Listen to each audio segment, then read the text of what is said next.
Thank you. My name's Aaron. I'm an addict. Let me just, Raymond, thank you for them kind words, man. Really appreciate having people like that in my life, and I just can't believe that I'm here. Do you know what I mean? I was just a crackhead from the streets of London. Do you know what I mean? Like, to be in any convention, much less a convention in America, is a big deal for me. It's a big deal, you know, and thank you. Big deal. Listen, and I will be completely honest with you guys, yeah? I just came here to do some step work. You know? Honestly, I didn't come here to speak in any meetings, much less any conventions, much less closing any convention. Do you know what I mean? Like, I don't know, like, it's just crazy, man. It's just crazy, but people ask me, when I come here, people say to me, what's it like in London? Do you know what I mean? What's recovery like in London? Do you know what I mean? And there's things that vary, but most of the things are the same. Do you know what I mean? Recovery is recovery, and addiction is addiction, and addiction absolutely smashed me to pieces. It actually, it completely, it was like a hurricane in my life, it was like a whirlwind, and it just smashed me up, man. And I came to the rooms of Narcotics Anonymous because I just could not stop using. I just couldn't stop using. I'll go into my background. I'll tell you a little bit about myself. I started using at the age of about, I think, 13, 14. Do you know what I mean? And it was marijuana at first, and then after that, I got into the rave scene, and I started taking a lot of ecstasy tablets. And I just want to put it out there now that in Narcotics Anonymous, we don't really care what or how much you used. All we care about is your problem and how we can help. Do you know? That's all we care about, how we can help. Before, when I did a work on myself, and I found out about the disease, and I used to believe that there was a progression of drugs, like you start with this drug and you end up with that drug. But it's not about the progression of drugs here. It's about the progression of the illness. It's about the progression of the disease. And the disease, doesn't matter if you're using drugs or you're not using drugs, it will still progress in your life. That's what happens. But this is my story, and this is what happened. So the rave scene, I used to love the rave scene. I don't know if you had the rave scene over here you had the rave scene?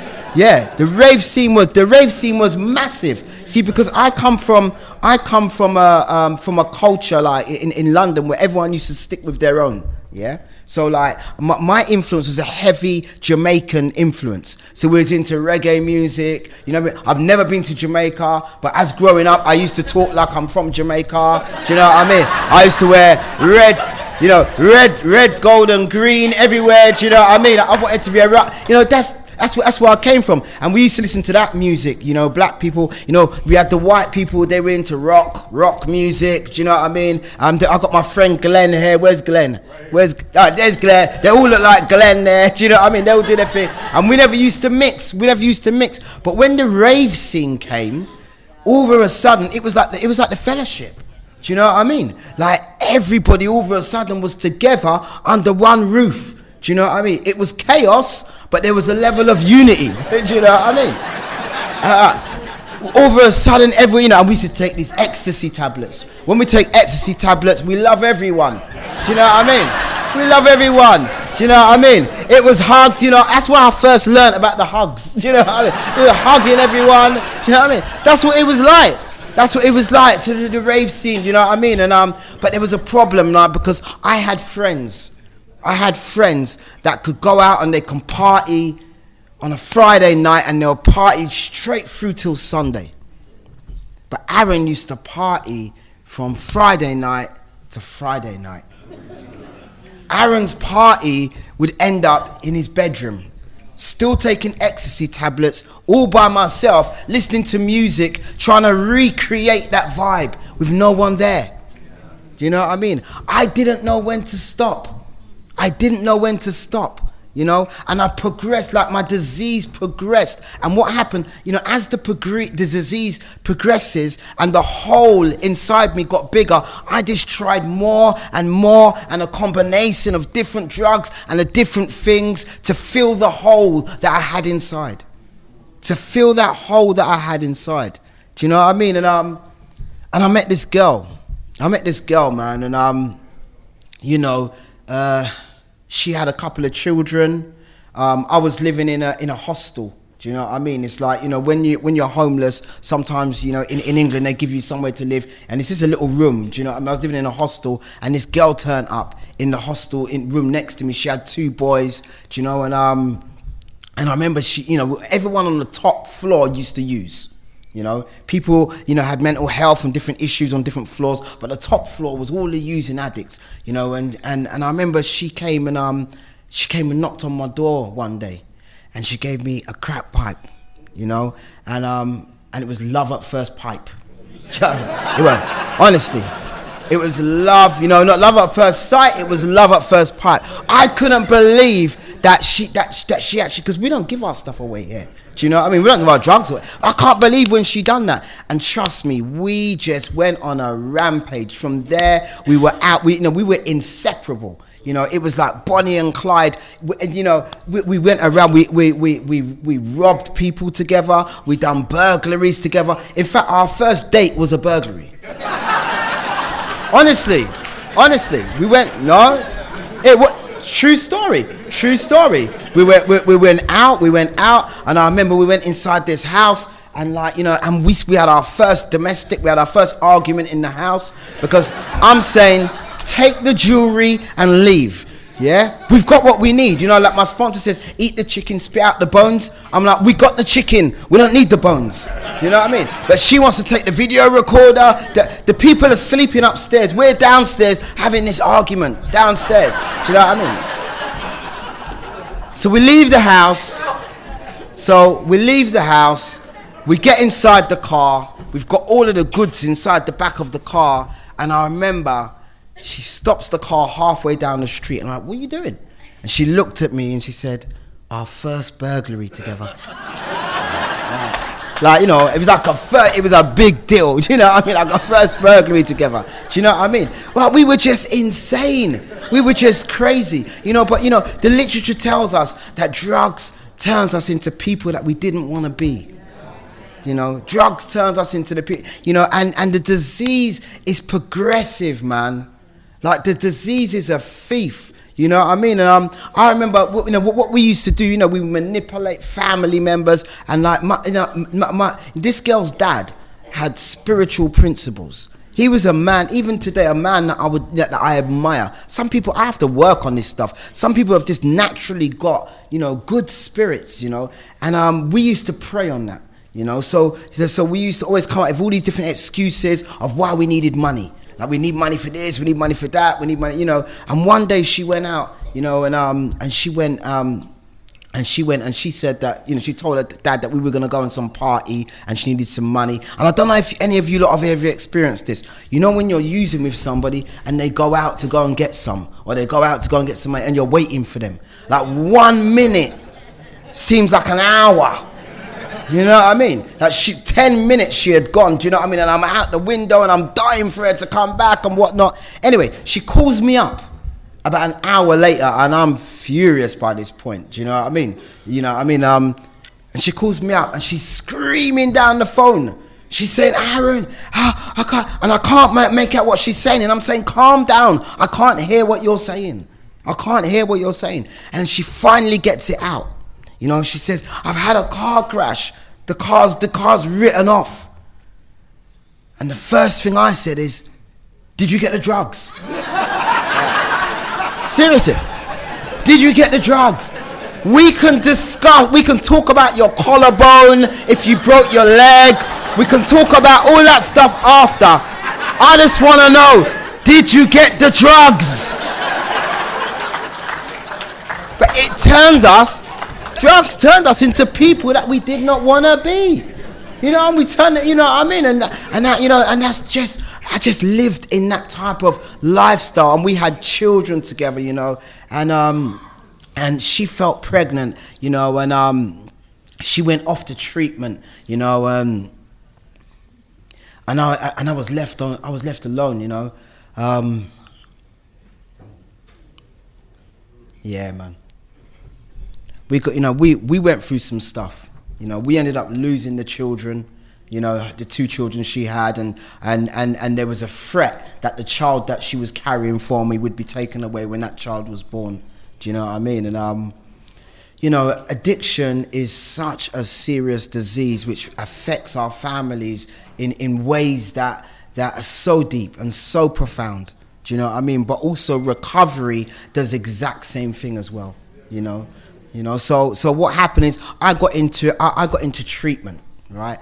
And treatment was fantastic. It gave me an opportunity. It gave me an introduction to Narcotics Anonymous. You know, they used to take us into meetings. But while I was inside this treatment center, you know, things would happen, like I'll start eating, I'll start putting on a bit of weight, and the counselors, they used to do this thing in treatment with challenging. Do you know what I mean? I don't know if they do that here, but you've got to challenge your other peers in group. You know what I mean? And I was brilliant at challenging people, telling them that, you know, because, you know, the longer you're there, you become the house leader. Do you know what I mean? So you're in this house, you're the house leader. So I'm house leader, and I'm a great challenger. And the counselors are saying, go Aaron, go and get them, go and get them. And while all this is happening, I'm challenging people, and like I've got a few months clean. You know, the disease is telling me, Aaron, you're in recovery now. You're recovering.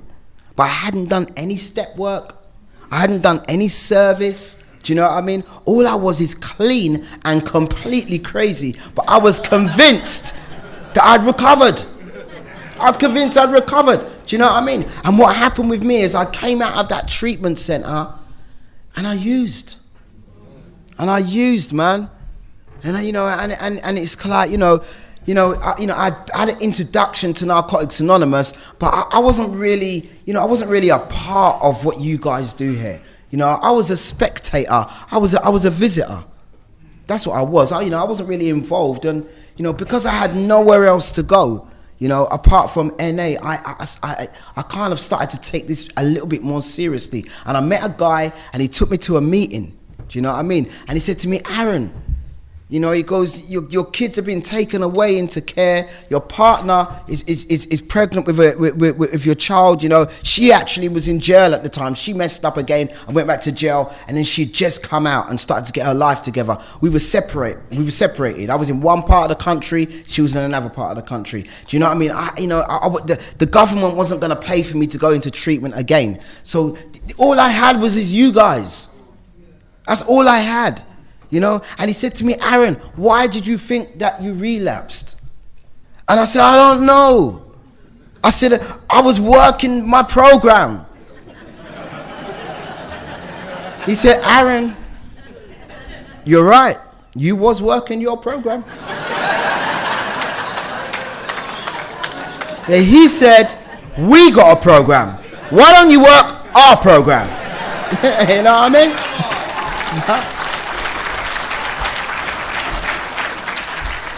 He said the basic text.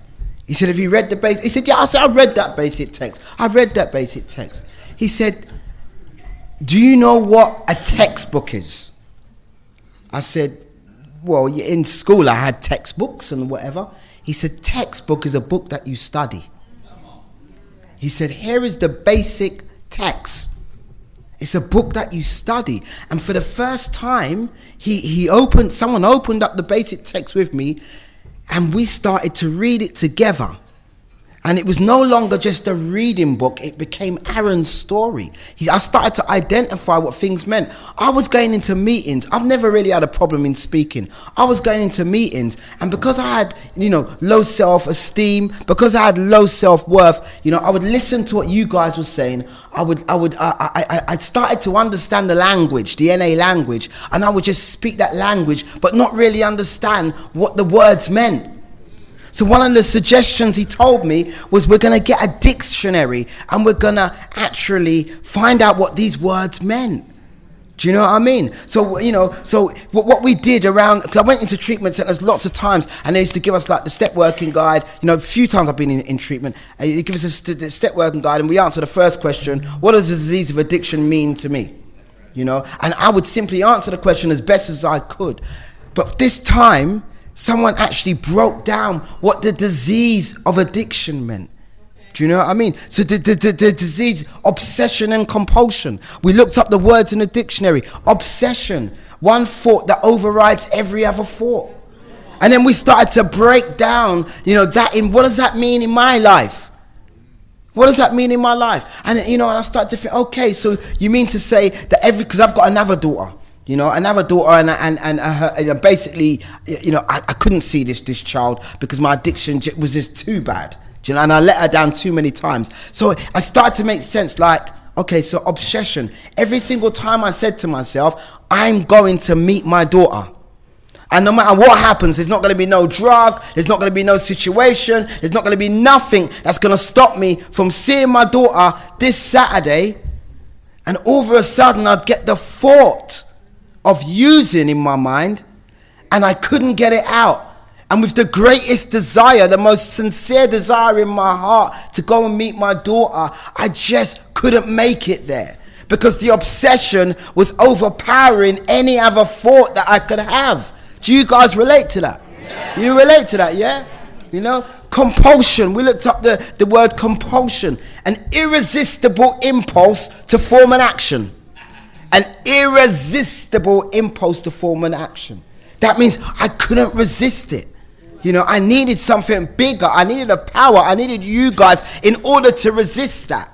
Do you get what I mean? And once I put that drug inside my system, I'm off and running. I just keep on performing the same thing again. It's like an itch. We got stinging nettles in England. And if you touch the stinging nettle, you keep on itching. And even though you know that your skin is getting worse, you keep on itching and you keep on itching. You can't help doing it. That's what happens inside me when I use. I can't stop doing it. I needed someone to break down the disease, the spiritual part of the illness, the total self-centeredness, that I don't care. I'm on pursuit and I just need to get what I want to get, regardless of the consequences. Well, so I started to understand this. And something? Yeah, I don't know if any of you lot could. I used to have a physical reaction to drugs. Even before I used. When the obsession and the thought of using started to come to me, my stomach would turn. Yeah? I want to go toilet. Yeah? No? You know that? You're laughing.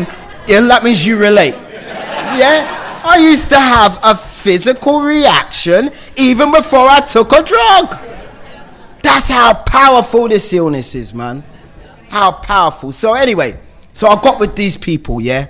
This guy that broke it down, he said, listen, you're going to come to my home group, you're going to get service, so we did all that. And because I had just relapsed, the group, they loved me in a way that I will never forget. The first few days, they took me out for meals, they brought me around to their houses, do you know what I mean? They were just so loved, they checked up on me, do you know what I mean? I felt the love of Narcotics Anonymous, man. And by the fourth day, they said to me, Aaron, they called me up and I'm thinking, right, I'm going to experience a bit more of this love. What they're going to do for me today. Do you know what I mean? This is great. And they said, we're going to come and do public information. I said, what? What do you mean public information? I said, I'm not qualified. I just finished using. I'm not qualified to do public. I don't even know what public information is. I'm not qualified for this. They said, we're not asking for your qualifications. What we're asking you to do is come with us. We're going to go and do public information. And I said, well, what do I have to do? They said, you have to give out leaflets. All we want to do is give out leaflets into doctors and into different places and whatever. And I just finished smoking crack a few days ago. And I'm worried about if people would see me doing this. Do you know what I mean? I said, listen. I'm not walking in no street carrying no leaflets for no Narcotics Anonymous, man. You lot are gone far enough. Yeah? I said, anyhow, I can't get to where you're at. They said, don't worry, we'll come and pick you up. So there I was, probably 5 days clean, walking around with these leaflets, if you got a drug problem, going into doctors, going into hospitals, resentful, angry, confused, because I'm thinking I'm the one with the issue here. I'm the one with the drug problem. Why am I helping others? I don't get it. I need the help. Have you got a drug problem? So, the next week, I go to the home group, yeah? Confused, because another thing they did, they made me go early. Do you know what I mean? Like half an hour before the meeting. What am I doing here? What am I doing here? Half an hour before the meeting. So I'm there, all right, I'm half an hour before the meeting. I'm waiting for the meeting to begin and whatever, and they're telling me, go and pick up this and go and do that. Listen, there was a speaker. It's not coming from me. The speaker that I heard, and he said to me, he said, we all come to Narcotics Anonymous as big shots. In our mind, big shots. You know? And if you work really hard and you work your way up on the spiritual ladder, you know, and you get to the top, then you may have the opportunity to wash the teacups after the meeting. Everything is in reverse in the spiritual realm. It's all in reverse. Do you know what I mean? You know, so there I am, half an hour early. Aaron washed the cups. I'm washing the cups. Then a conversation starts. Do you know what I mean? And they're talking about what they've been doing, what service they've been doing, and what's been going on during the week. Do you know what I mean? And they turn around and they say, Aaron, what have you been up to? And I'm washing the cups. And I turn around and I say, this week, I've been doing public information.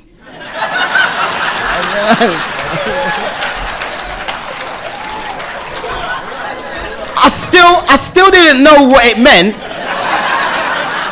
but it made me feel a part of. It made me feel a part of. Do you get what I'm saying? You know what I mean? And like, you know, everybody's different. You know, they talk about we've got different rates of sickness and we've got different rates of recovery, right? And we've got different sponsorship styles. You know, a type of sicko like me needed to have a sponsor to tell me, Aaron, be quiet. This is what we're doing today. That's just for me. Do you know what I mean? That's the type of sponsorship that I had. You know, and I started to embark on the journey of working the 12 steps. Do you know what I mean? And Raymond spoke yesterday about meetings, the importance of going to meetings. Do you know what I mean? And one of the reasons why it's important for Aaron to be inside a meeting is so I could learn how to do the service, like I spoke to you, so I can serve. Do you know what I mean? That I can get myself a sponsor. I found that my sponsor in the meeting. Do you know what I mean? And once I've got the sponsor, it's to work the 12 steps. You know, our literature tells us that the 12 steps is our solution. The 12 steps is our survival kit against the deadly disease called addiction. You know? So embarking on the 12 steps is a journey that I started to do with this guy. And it absolutely transformed my life. You know? And what I've learned about the steps, in particular the step working guide, is writing the step is completely different to living the steps. Because when I started on the ego reconstructs and builds itself quite quickly. Do you know what I mean? So you know, the more step work that I was doing, you know, is the more I thought I was doing good, and looking at the people who weren't doing step work. And then I started looking at the old timers inside the meetings complaining about different issues that they had in life. Do you know what I mean? And I used to think, what's their problem, man? You know what I mean? At the time, I'm living in one like recovery home. Do you know what I mean? So I've got my little room. I've got no responsibilities whatsoever. All I've got to do is go to meetings. So I'm working the program, and I'm thinking to myself, well, what's their issues? I don't get what their problem is. They're obviously not working the steps properly. Do you know what I mean? There's me with a few months clean. I'm judging, you know, people with 10 years clean, people with 15 years clean. Like, they need to change sponsors, man. Because life is so easy. Do you know what I mean? Life is so easy. You know, so here I am. I'm working the 12 steps. I complete the 12 steps, and I say to my sponsor, what do I do? And he says, there's two things you need to do. Now you need to learn to live it, and you need to go and give it away. That's what he said, you know, and I'm thinking, okay, well, that's not so bad. So in the meanwhile, there's this girl, you know, who I met in the crack house, love at first pipe.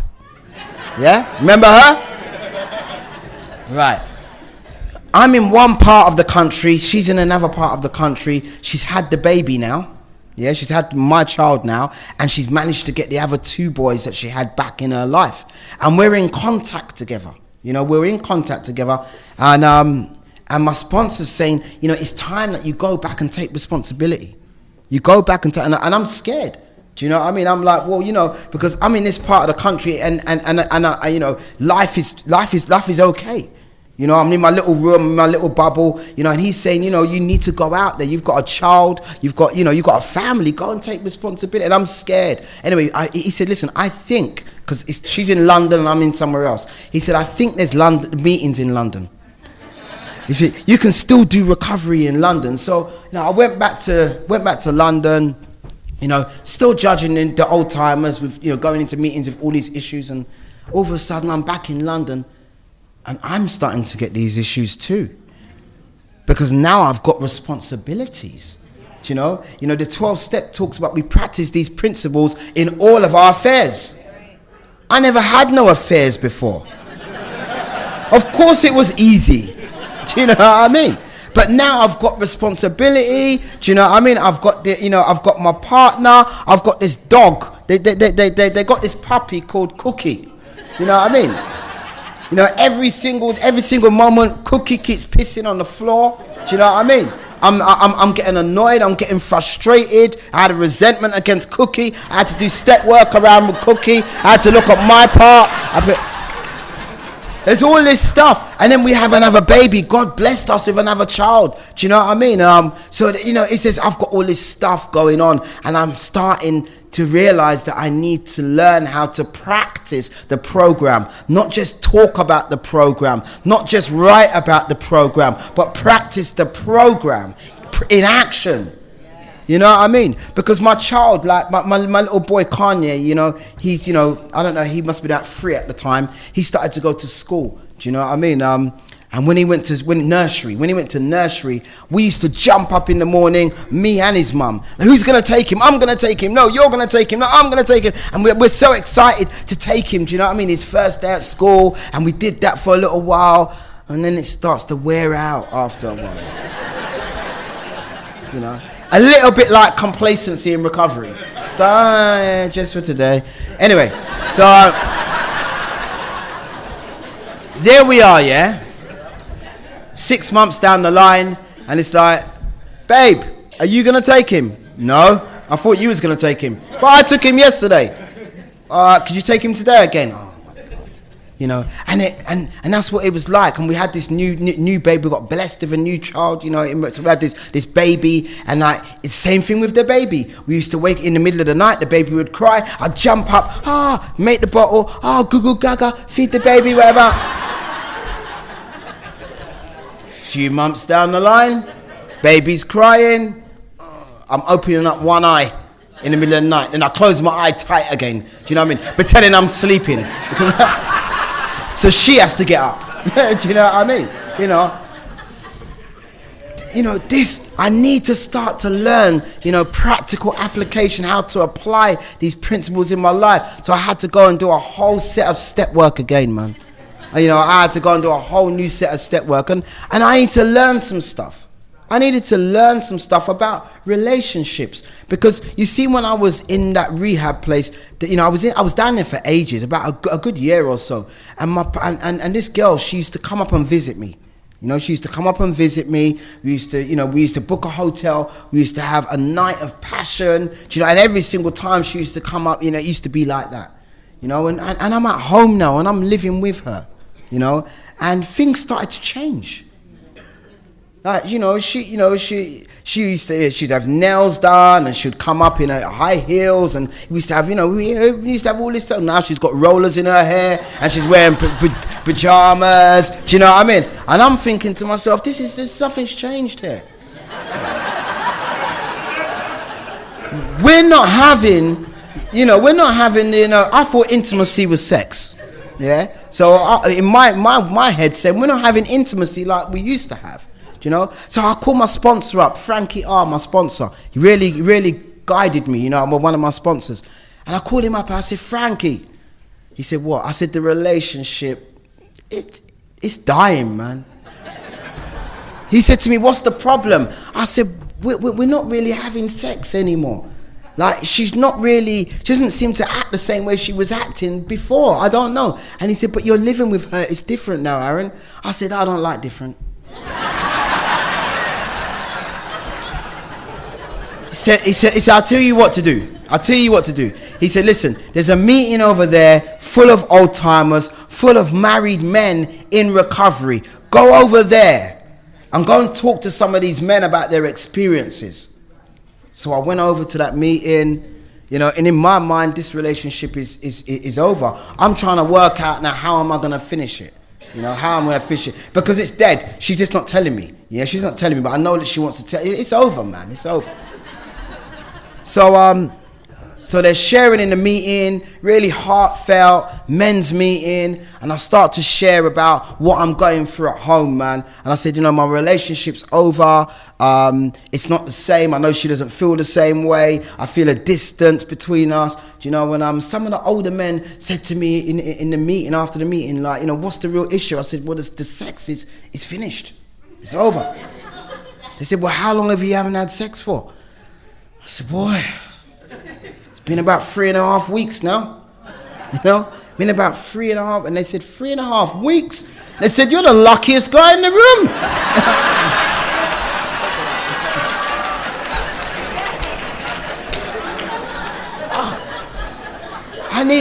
See, in my emotional immaturity, you know what I mean? I didn't realize there's so much that I had to come here and learn. There's so much I need to come here and learn, you know? So, like, you know,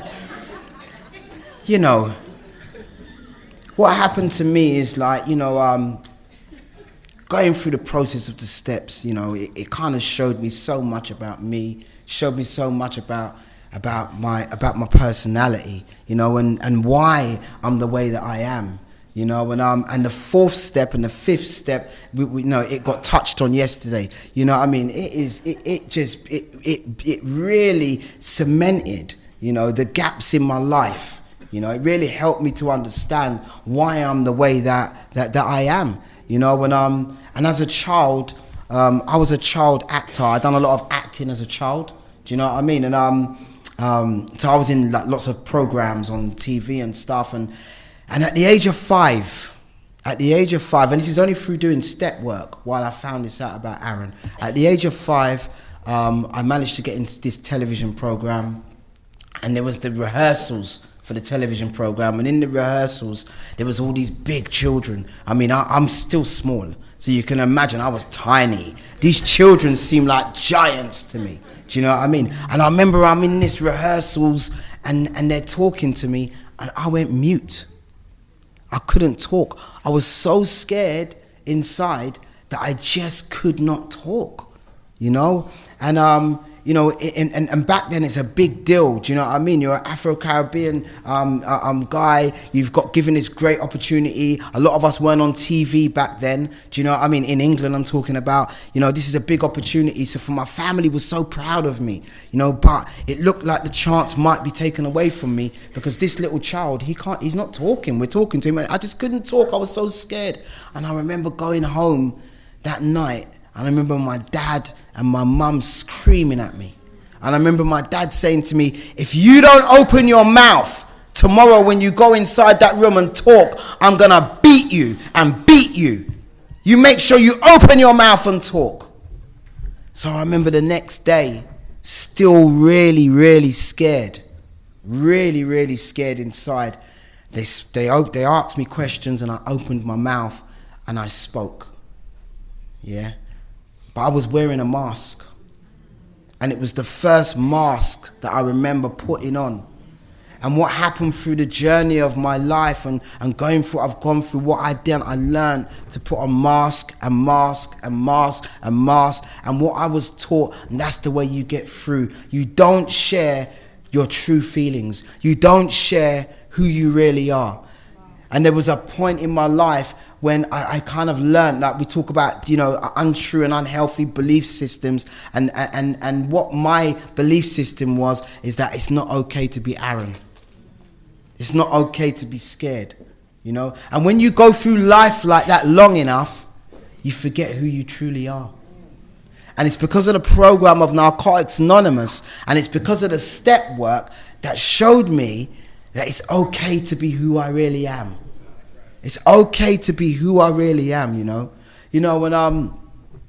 so going through the fourth step, and as I said, I worked through the program, and I did all this stuff, and I started to get an understanding. It talks about in the second step that there can be an energy that can be felt in the room, and it's the newcomer's first experience with a power greater than myself, and that's what it was like for me, But as I carry on going through recovery, as we learn that the disease is progressive, so also my recovery needs to be progressive. Do you know what I mean? And my relationship with my higher power needs to be progressive. And what happened with me is it stopped progressing, my relationship with my higher power. But the defects of character started to emerge and started to take over what I had. Do you know what I mean? I got myself in a real mess. Do you know what I mean? And what happened with me is I had to reevaluate my relationship with my higher power. I had to start to go on a search for a deeper relationship with this power, because the power that I was running on, the grace that I had, wasn't enough to sustain me in recovery of where I was today. Do you know what I mean? So I had to start to get an honest and a more deeper relationship with this power that can relieve me from some of the defects that I was struggling with. Do you know what I mean? And what happened is, I'm in recovery a few years ago, and I've started to get sponsees, and I'm doing service, and I'm sharing all over the place. And what happened is I felt too ashamed to come in the rooms of Narcotics Anonymous and talk about what I was really struggling with behind closed doors. You know what I mean? The relationship with my sponsor started to change. When dishonesty starts with your sponsor is when the relationship starts to end.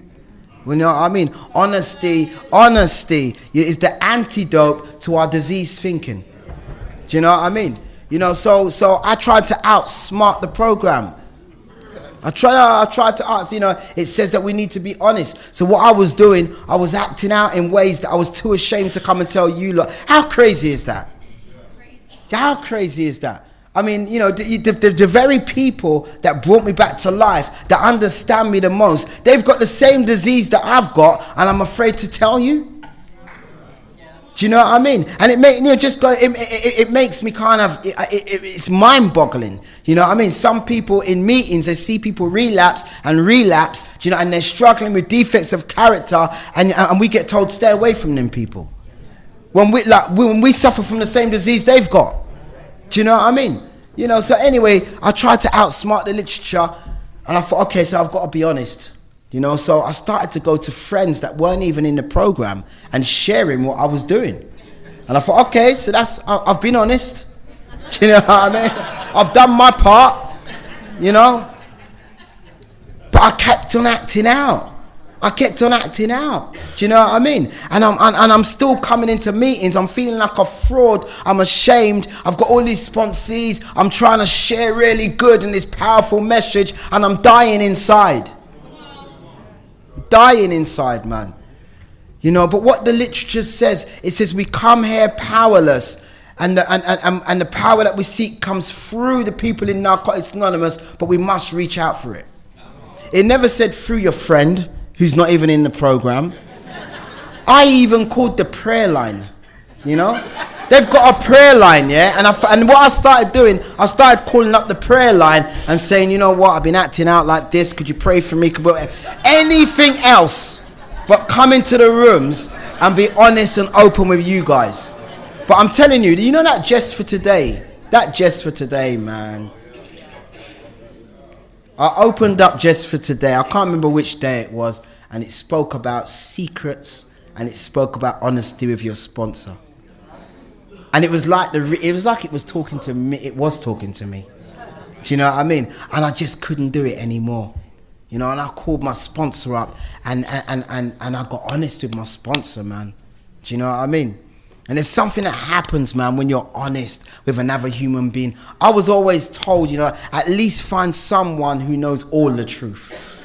Because another trick of the disease, what I learned is it will share a little bit of honesty to that one, share a little bit to that one, and share a little bit to that one. Then I've been honest, haven't I? But while I'm doing that, it doesn't look as bad to these people because they're only getting little bits. Yeah? So I'm not that bad. Yeah? But have somebody who knows the whole truth. Do you know what I mean? Someone who knows the whole truth. You know, so it kind of bridged the gap between me and my sponsor. You know, that honesty, it really freed me in order to start to recover. You know, and you know, all them old timers that I used to say, oh, what's your problem? Do you know, work the program? You know, all that spiritual arrogance that I used to have. God humbled me, man. The literature tells us, man, get humble or you will be humiliated here. Do you know what I mean? You will be humiliated here. And what happened is, because of the defects and stuff that was absolutely taking over my life and I was struggling with, I got brought to a place of humility. You know? So when people came and they were sharing, suddenly I can identify with them on a deeper level. You know, it came from my head, and the program started to take root inside my heart. Do you know what I mean? And I started to understand the language, you know, the language of the heart. It's a completely different level. It humbled me. Now when I have people that come in my life and they share with me, they say, Aaron, this is what I'm struggling with. I'm able to connect with them and not judge them and not separate myself from them and love them. You know? And that's because of the experience that I had in Narcotics Anonymous. Do you know what I mean? You know, I'm learning. I'm still learning here in this beautiful program. Do you know what I mean? Sponsorship. I've learned some stuff around sponsorship, even for people who I sponsor too. You know, and I know everyone's got different ideas on sponsorship, but I had this sponsee and I wanted to help him so badly. He was homeless. I wanted to help him so badly. He had opportunities to go into different houses, but I had a home, you know, and I said, listen, you can stay here at my home. Do you know what I mean? And he started to work and he was paying the rent and everything was going fine. We was doing step work. Everything was going fine. And all of a sudden, he stopped calling me, stopped connecting with me. And I didn't know what was wrong. You know, and when I did speak to him, he said, I'm fine, I'm just working and what. I said, okay, cool, no problem. And a few months later, I found out that he had been using. And what happened was, he was afraid to come and tell me that he was using because he didn't want to lose his property. Do you get what I mean? So I compromised his recovery. You know, so from that experience, I kind of learned that my relationships with people I'm working with, there can be nothing that stands in the way of it. Do you know what I mean? I don't talk to my sponsees' wives. Do you know what I mean? You know, I give them hugs and I'm friendly, but there's a boundary. They need to know that whatever I'm doing with them is between me and them. You don't have to worry about you lost your job and now you can't pay the rent, so then now you can't talk to me no more. I can't help you then if you're not talking to me. So I need to, you know, I've learned boundaries. Same thing inside home groups. You know, I learned some stuff around my home group as well. You know what I mean? When we you know, we started this home group in London, Happy Mondays. If you're ever in London, come and visit Happy Mondays. Jimmy's favourite home group in London. It's his home group, it's London home group. Anyway, we started this home group, and the people in the home group, we were very early, and like the literature tells us all this stuff, but sometimes we don't listen. So they said to us, listen, we got a room here. You guys can have your meeting inside this room. Yeah, they said, give us a donation, and at that time, we're all new and we didn't really know, and we said, oh my God, we got the room for free. You know what I mean? So it's like, sometimes we pay, sometimes we don't. We give a donation when we want. Do you know what I mean? Praise God, like they've given us a room, fantastic. Anyway, one day we turn up and they say we can't go in the room. And we said, well, why not? And then so we're knocking on the door and we finally get in the room. There's another group in the room. Nothing to do with our fellowship, just a total another group. They're playing bingo or whatever they're doing, yeah? And we said, excuse me, Monday night is for our meeting. And they said, no, sorry, we've hired this room. And we go down to reception and we're like, hang on, what's going on? It's Monday night, it's our room. They said, sorry, we couldn't get in contact with you, but these guys have paid. These guys have paid. You guys don't pay for the room, so you're not priority. Do you know what I mean? And we learn from that experience, do you know what I mean? That we pay our way in Narcotics Anonymous, so no one can tell us and dictate what we can and what we can't do. And that same principle we do in our daily lives as well. You know, the literature talks about we used to be leeches. You know, we're no longer that no more. We pay our way. We pay our way. I've seen some amazing stuff happen in Narcotics Anonymous, man. You know, in that same meeting, there was a guy that in a building, they do many different services. And one of the services is debt advice. So if you get into debt, you can come there and they can help you, you know, find a way to get your finances sorted out. And there was this guy who wandered in from the streets, yeah, looking for debt advice, yeah, using addicts. Well, he come to the reception and they said, listen, you don't need debt advice. There's a room up there, Narcotics Anonymous, you should go up there. Yeah? So Blaine, he came into Narcotics Anonymous. He didn't know what Narcotics Anonymous was about. Do you know what I mean? You know, he was, you know, the disease was all over him. Do you know what I mean? And we loved him.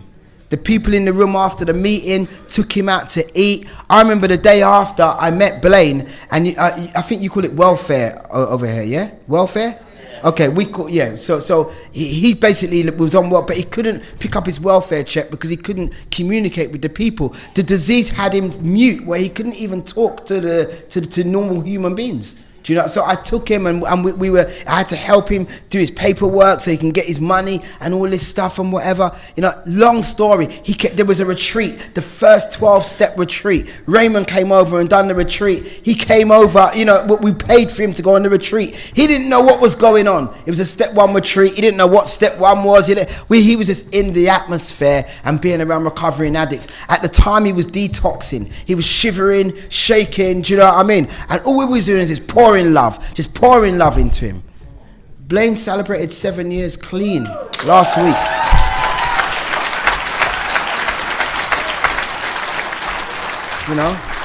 You know, it's possible. It's possible, man. It's possible. You know, but you know, sometimes, you know, things happen that are tough in recovery. You know, and I lost my friend. You know, I work abroad, and I came home this year, and we was on we were all going on a conference together. There was a few of us inside the van. We were all in recovery, and my wife, the crackhead. I married her.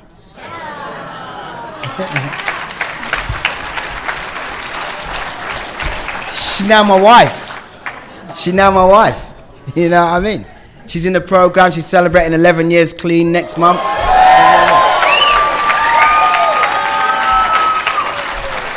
They said it will never work. They said it will never work. And I'll be honest, together it wouldn't have worked. We separated. We both worked the 12 steps. Do you know what I mean? And with that in our life, now it can work. Yeah. Now, I was in a meeting in Brook. Don't you hate when this happens? And I'm going to get back to Gemma. But don't you hate when this happens, right? You share in a meeting, yeah? And then when they share back things you didn't even say. Do you know what I mean? And you can't interrupt and say, I didn't say that. Or, I didn't mean that. You just have to listen. Like, I was sharing a story about me and my now wife, yeah? And about how we separated, both worked the 12 steps in our, you know, separately, and we never lived together or anything, and then we came together, yeah? And there was a newcomer couple sitting down. I don't know, they had like, you know, 30 days clean or whatever, and they're hugging and they're sitting in the front, and they turned around and said, see? We can do it! You did it, Aaron! And I'm sitting in the front. I'm like, no, I didn't say. I wanted to say I didn't say that. Do you know what I mean?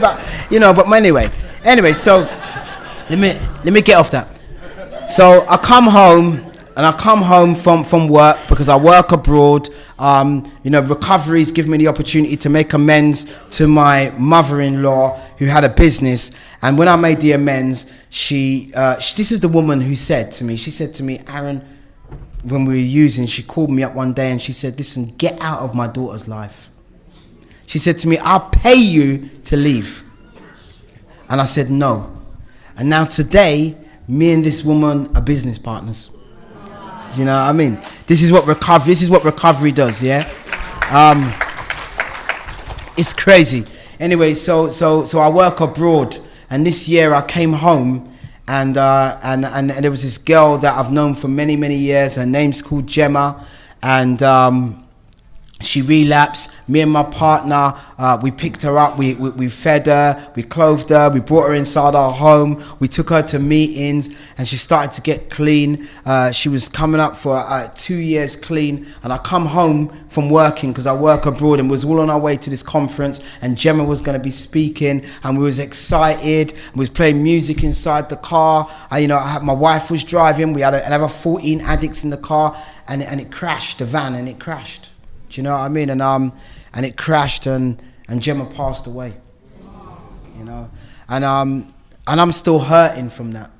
You know, my heart is absolutely broken. My grand sponsor says sometimes we think that we're there to help people, well, the people are actually there to help us. And Gemma was somebody who really helped us. You know, in my family, we brought her into our home. Do you know what I mean? She was like a mediator. She was my spiritual sister. You know, when she was on fire. You know, when someone's on fire for God, they're on fire for the program. Do you know what I mean? It's good to get close to them people. Do you know what I mean? And you know, she you know, we used to, she was like my wrestling partner, my spiritual wrestling partner. Do you know what I mean? It was, you know, it broke my heart that Gemma passed away, and you know, and if it wasn't for the people in the program of Narcotics Anonymous that showed me what to do when this stuff happens, I would not have made it. You know, my sponsor lost his son, and I saw the way he conducted himself. Do you know what I mean?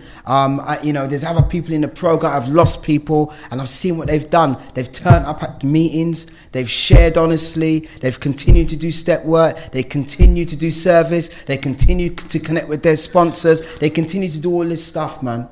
You know, so for the people who came before me, I learned what to do. And, you know, it talks in our literature that we can share our pain in an atmosphere of recovery, you know. And that's what I've had to do. I've had to sit inside meetings with a broken heart and still share my pain, you know. But I'm there. And, you know, and it's no point me trying to carry a Tradition 5 attitude all the time.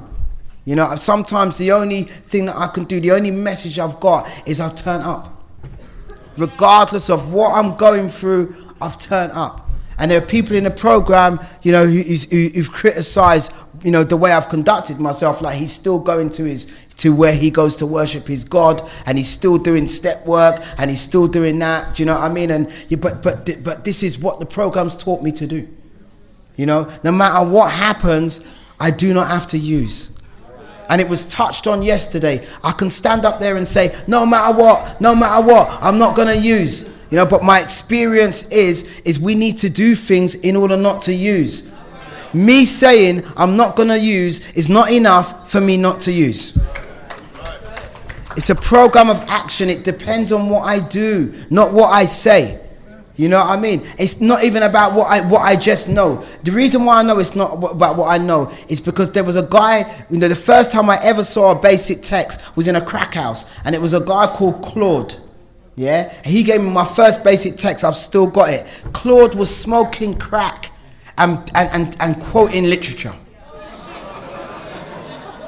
He was on the pipe quoting literature, page 76. He was doing it and smoking it. It's not about what I know, it's about what I do. It's true. You know what I mean? You know, Facebook looks fantastic. My Facebook, my Facebook looks great. But you don't know what happens inside my home. It's about the way that I'm living. It's about the things that I do. What's really important here. Do you know what I mean? Recovery. Is anyone read just for today this morning? Yeah? It's about gifts. Do Do you know, it's about one promise, but many, many, many, many, many, many gifts. You know, and I've received so many gifts inside recovery. Do you know what I mean? You know, the family that got torn apart, my children that got taken into care, you know, the crackhead that I met inside that place, you know what I mean? We're all living under one roof together now. Do you know what I mean? You know, I got married abroad. We had about 80 different addicts that flew over to Turkey, and I had the time of our lives, all dancing under the sun. I had family that were looking at us saying they can't be clean. We were having more fun than them. Then how are they doing that? Do you know what I mean? And you know, Sean G spoke about being a father, not a biological father, but a father. Do you know what I mean, to these other children? And my wife had 2 other boys, and I'm a father to them boys. And on the wedding, yeah, I'm a father to them boys. Do you know what I mean? The oldest one, you know, when we first met, he couldn't stand me because of my using. You know, he couldn't stand me. Today he has a tattoo on his neck. My name's Aaron C, and his name's Kyle, and his tattoo says KC. And I'm not his biological dad, but I am his father. You know what I mean? When we was at the wedding, we gave each child a flower. Each child a flower, right? And what they had to do, we had this little bowl. And what they had to do, they used to come up, every child, there's 5 of them in total, to come up and put the flower inside the bowl. And then we got a ribbon and we tied it all together to make a bouquet. Yeah? To represent that we are one now. We are one. Do you know what I mean? You know, these are the gifts that happen in recovery. You know, my sister had to have counseling because of the things that happened inside of my house. Dealers were looking for me. They smashed in the window. My family was in fear. She has 4 children. I'm the godfather to every single one of them children.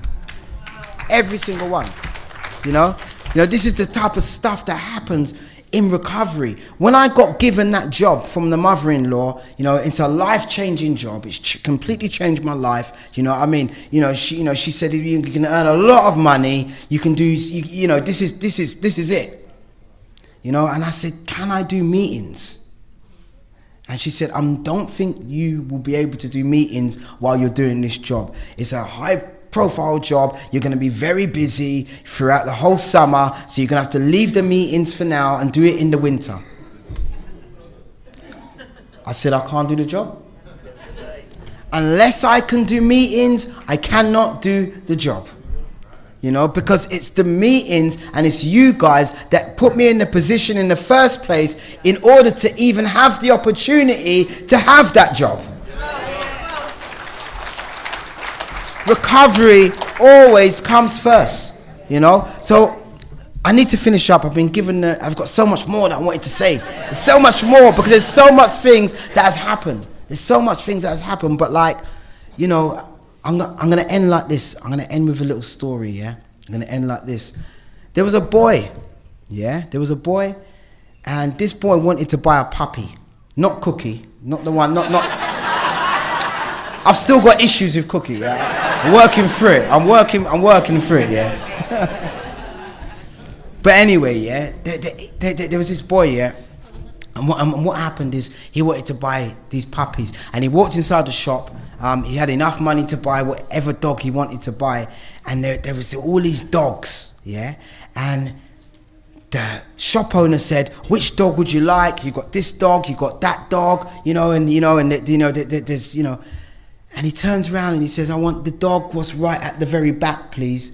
And he says, "Oh, no, don't worry about that dog. Don't worry about that dog. This dog's a pedigree dog. This dog here, you'll be able to run with. You'll be able to do lots of things with. Do you know what I mean? It looks really, really good. This dog." And he says, No. I want that dog over there at the back." And the shop owner's like, "What's wrong with this kid, man?" You know? So he brings out this Doberman, and this Doberman's really healthy, and it's jumping about. Do you know what I mean? It's really cute. And he says, "This dog is for you." And he says, "I want the dog at the back." So he goes, "Okay, man." He goes, "If you want the dog, is it a money?" He said, "I've got enough money. It's not a money thing. I just want that dog." So he gives him the dog at the back, and it's the what do they call it, the rat of the litter, right? So he gives him that, and the man says, well, you only have to give me this amount of money for it. And he says, no, I'm going to pay you the full money. So he pays him the full money for the dog, and he's just about to walk out the shop, and the shop owner goes, excuse me, just come here a minute. I just want to ask you a question. Why did you want that dog at the back? You had the opportunity and you've got the money to buy all of these dogs. Why have you gone for that dog at the back? And he lifts up his trouser. He does this. And he's got a wooden leg. And he said, the reason why I want that dog at the back, he says, because when my leg starts to hurt and I stop, that dog will stop with me. He says, when I can't run as fast as the other kids, that dog will understand. And it's the same for us here in the rooms of Narcotics Anonymous. I need to remember where I come from. Social acceptability doesn't equal recovery. It's no point me running with these lot, because when a disease starts to talk to me, they won't understand, but you guys will. So I stay in the rooms of Narcotics Anonymous no matter what happens. My name's Aaron, I'm an addict.